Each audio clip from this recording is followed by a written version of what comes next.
Hey team, it's your girl G Marie, the cosmetology coach. And there are levels to salons just like there are levels to any kind of shopping experience. If you go into a budget store, you know you're going to get budget pricing and you know the quality of what you may be buying. If you go in the big box stores, and you know what's going on in there, and then when you go in the high-end stores, you know what's going on in there. Well, salons fall into similar categories. When you go into budget salons, usually you don't need an appointment. You can walk in.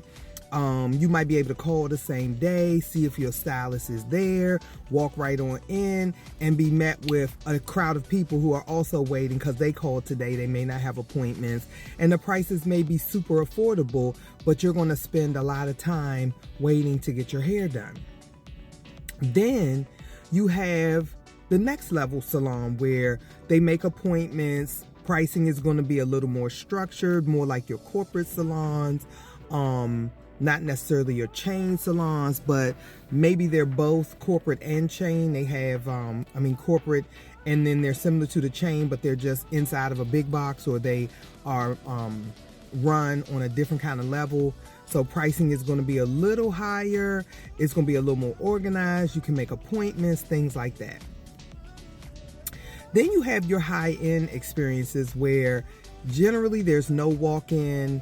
You definitely have to schedule an appointment. It's harder to get in because the client on that level is very conscious of her time or his time or their time or whatever the case may be. And they tend to be a different kind of client. They're more organized.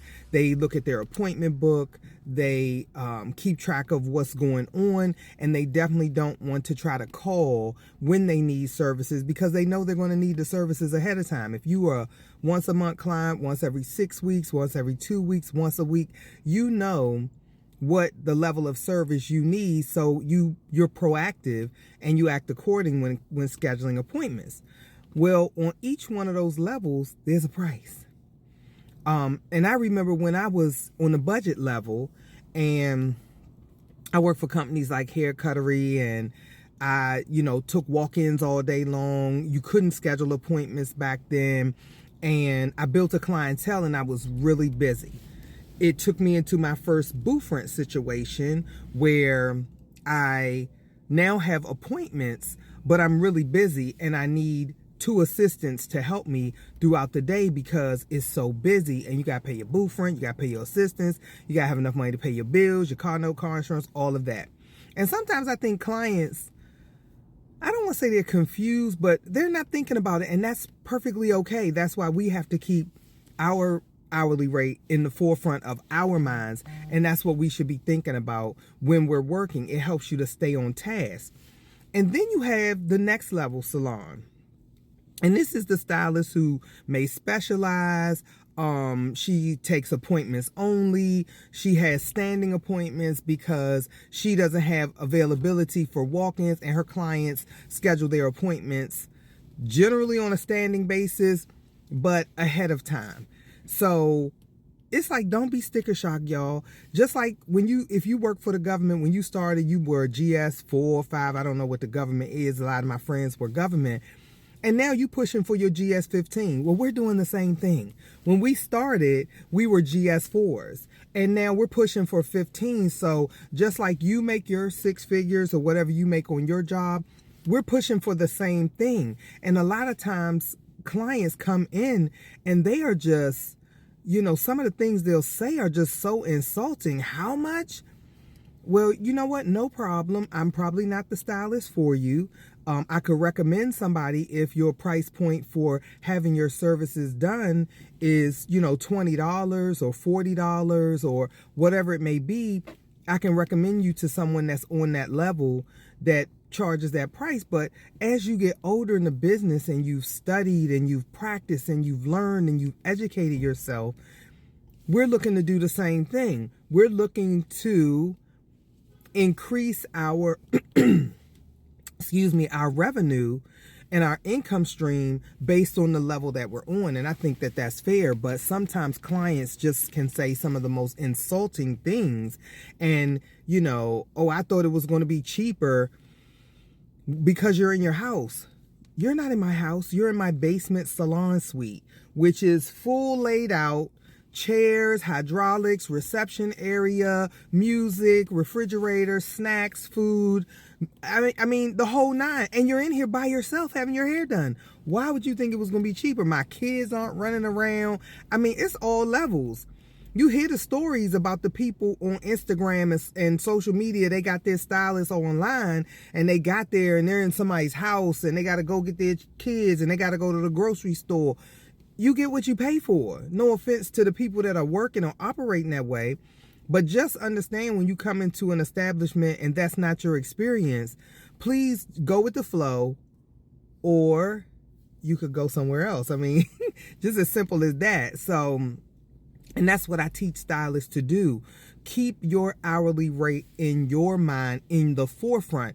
It helps you not to discount your prices. It helps you not to struggle with, oh my God, what am I charging her? If doing what did the lady come in for? She came in for a U-part wig. She wanted it sewn down, and she was a little sticker shocked. I'm saying, scalp hadn't been touched by water in 4 to 6 weeks. You know, skin coming off her scalp. And we don't care about any of that kind of stuff, but we have to work through it. Detangling, matting, the whole nine. I mean, and I don't know why, you know, you thought it was just going to be like $100 to sew a U-part wig down when there's all this work that has to go into it before we even get to the braid down and the sew down. So just, and it was actually 4 hours worth of work. To get it done because of the pre-work. Yeah, the sewing down part, yeah, maybe that was $125. But we had 3 hours worth of work till we got to that part. So understand this work is labor intensive.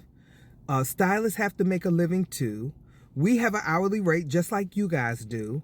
And there are levels to it. So find the level that works for you and shop on it. If you're a budget shopper, then budget shop all the way across the board.